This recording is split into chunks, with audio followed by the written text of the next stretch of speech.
بسم الله الرحمن الرحيم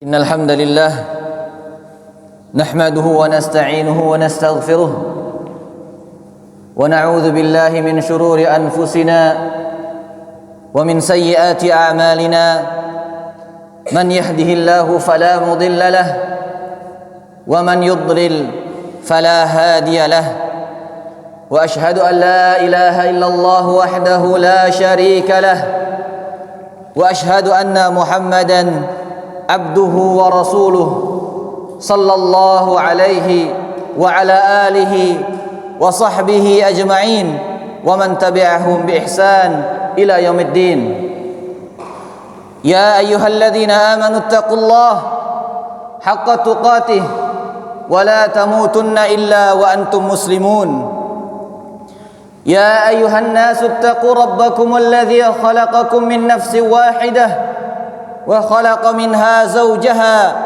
وبث منهما رجالا كثيرا ونساء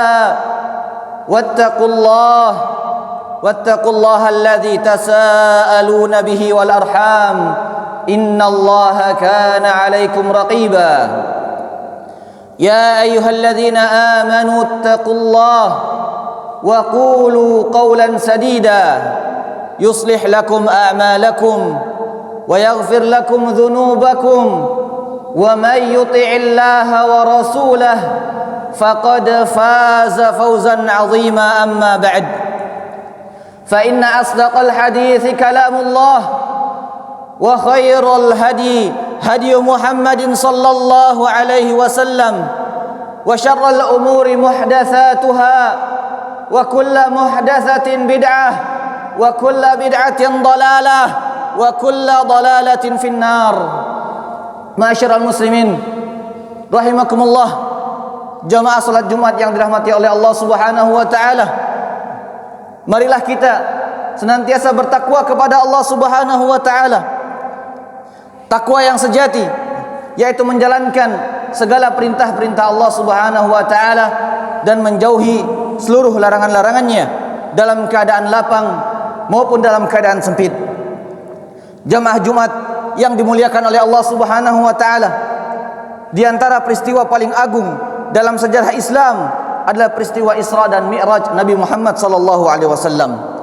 Sebuah perjalanan yang luar biasa yang Allah Subhanahu wa taala khususkan bagi Rasulnya sebagai bentuk pemuliaan, penghiburan dan penguatan setelah beratnya perjuangan dakwah. Allah Subhanahu wa taala berfirman, Subhanalladzi asra bi'abdihi lailan minal masjidil haram ilal masjidil aqsa alladzi barakna haulahu linuriyahu min ayatina innahu huwas samiul basir. Maha suci Allah yang telah memperjalankan hambanya pada suatu malam dari Masjidil Haram ke Masjidil Aqsa yang kami berkahi sekelilingnya, agar kami perlihatkan kepadanya sebagian dari tanda-tanda kebesaran kami. Sesungguhnya Allah Subhanahu wa taala huwas samiul basir, maha mendengar lagi maha teliti. Ayat ini dengan tegas menunjukkan bahwasanya Isra Mi'raj adalah peristiwa yang nyata, bukan mimpi dan bukan pula hayalan. Oleh karena itu, mengimani Isra Mi'raj adalah kewajiban setiap muslim karena ia merupakan bagian dari akidah. Namun jamaah rahimakumullah, mengimani suatu peristiwa besar tidak otomatis berarti merayakannya. Dalam Islam, ibadah itu bersifat tauqifiyah, artinya harus ada dalilnya dari Al-Quran dan Sunnah. Tidak boleh suatu amalan dijadikan ibadah hanya karena dianggap baik, dianggap indah atau penuh makna jika tidak ada contoh dari Rasulullah sallallahu alaihi wasallam. Mari kita bertanya dengan jujur, apakah Rasulullah sallallahu alaihi wasallam pernah merayakan Isra Mi'raj? Apakah Rasulullah sallallahu alaihi wasallam pernah memberikan perintah kepada umatnya untuk merayakan Isra Mi'raj? Apakah para sahabat pernah melaksanakan atau pernah merayakan setiap tahun merayakan Isra Mi'raj? Apakah generasi tabi'in, tabi'ut tabi'in juga merayakan Isra Mi'raj? Jawabannya tidak pernah.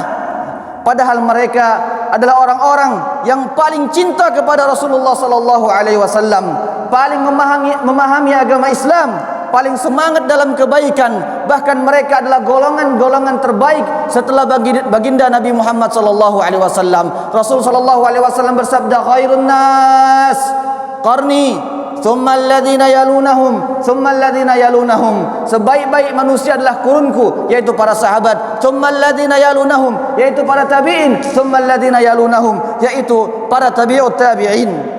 Seandainya perayaan Isra Mi'raj adalah sebuah kebaikan dalam agama, maka merekalah orang pertama yang akan melakukannya. Rasulullah sallallahu alaihi wasallam bersabda, "Man ahdatha fi amrina hadza ma laysa minhu fahuwa rad." Barang siapa mengada-adakan perkara baru dalam urusan agama kami yang tidak berasal darinya, maka amalan tersebut tertolak, ibadah tersebut tertolak. Hadis ini adalah kaidah besar dalam Islam, bahawa setiap ibadah yang tidak ada tuntunannya dari Nabi sallallahu alaihi wasallam, maka ibadah tersebut tertolak. Jamaah Jumat yang dirahmati oleh Allah Subhanahu wa taala, Islam tidak dibangun di atas tradisi, perasaan atau kebiasaan. Islam dibangun di atas dalil dan ittiba'. Isra Mi'raj tidak membutuhkan perayaan. Yang Allah kehendaki dari kita bukan seremonial, tetapi ketaatan dan pengamalan. Lalu, apakah pesan terbesar dari Isra Mi'raj? Jawabannya adalah salat. Naam, salat adalah satu-satunya ibadah yang diwajibkan langsung di langit tanpa perantara malaikat Jibril alaihissalam. Ini menunjukkan betapa agung dan tingginya kedudukan salat di sisi Allah Subhanahu wa taala. Namun, jamaah rahimakumullah, ironisnya sebagian orang bersemangat menghadiri perayaan Isra Mi'raj yang tidak ada contoh dari Nabi sallallahu alaihi wasallam dan para sahabat serta ulama salaf, tetapi lalai menjaga salat 5 waktu. Meriah dalam acara, tetapi mereka lemah dalam pengamalan salat 5 waktu. Seakan-akan Isra Mi'raj adalah peristiwa tahunan, bukan perintah harian. Padahal Rasulullah sallallahu alaihi wasallam, al-ahdul ladzi bainana wa bainahumus shalah, faman tarakaha faqad kafar. Perjanjian antara kami dan mereka adalah salat.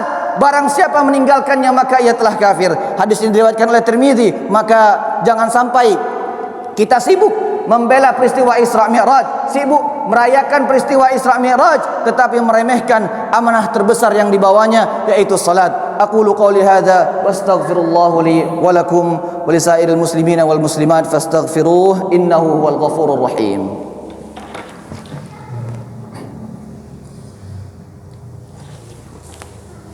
Alhamdulillahi Rabbil Alamin, wa ashhadu an la ilaha illallah wahdahu la syarika lah, wa ashhadu anna Muhammadan abduhu wa rasuluh. Allahumma salli wa sallim ala nabiyyina Muhammad wa ala alihi wa sahbihi ajma'in. Jamaah Jumat rahimakumullah, pelajaran Isra Mi'raj bukanlah hiasan, spanduk atau panggung acara. Pelajarannya adalah ketaatan tanpa syarat kepada Allah Subhanahu wa taala dan Rasulullah sallallahu alaihi wasallam. Ketika perintah salat turun, maka Nabi Muhammad sallallahu alaihi wasallam tunduk dan patuh. Para sahabat pun menerimanya tanpa tawar-menawar dan tanpa menunda. Allah Subhanahu wa taala berfirman, "Wa ma kana lil mu'minin wala mu'minatin idza qadallahu wa rasuluhu amran ay yakuna lahumul khiyaratu min amrihim. Wa man ya'sillaha wa rasulahu faqad dhalla dhalalan mubina." Tidak pantas bagi seorang mukmin laki-laki maupun perempuan apabila Allah dan Rasulnya telah menetapkan suatu perkara lalu mereka masih memiliki pilihan lain dalam urusan tersebut. Wa may ya'sillaha wa rasulahu faqad dhalla dhalalan mubina. Barang siapa yang durhaka kepada Allah dan Rasulnya, maka sungguh dia telah tersesat, dhalalan mubina, dengan kesesatan yang nyata. Maka ukuran cinta kita kepada Rasulullah sallallahu alaihi wasallam bukan pada banyaknya perayaan, tetapi pada kuatnya ittiba dan ketaatan. Marilah kita jujur pada diri kita sendiri. Apakah salat kita sudah tepat waktu? Apakah salat kita sudah khusyuk? Apakah salat kita sudah mencegah kita dari perbuatan keji dan mungkar? Jika belum, maka disinilah letak kewajiban kita setelah memahami, mengimani Isra Mi'raj, yaitu semoga Allah Subhanahu wa taala menjadikan kita hamba-hamba yang lurus akidahnya, benar ibadahnya, istiqamah di atas sunnah Nabi Muhammad sallallahu alaihi wasallam. Allahumma ighfir lil muslimina wal muslimat wal mu'minina wal mu'minat الأحياء منهم والأموات. اللهم أصلح قلوبنا وأصلح صلاتنا واجعلنا من المحافظين عليها. اللهم إنا نعوذ بك من البدع والضلالات واجعلنا من المتبعين لسنة نبيك محمد صلى الله عليه وسلم. ربنا آتنا في الدنيا حسنة وفي الآخرة حسنة وقنا عذاب النار. أقيموا الصلاة.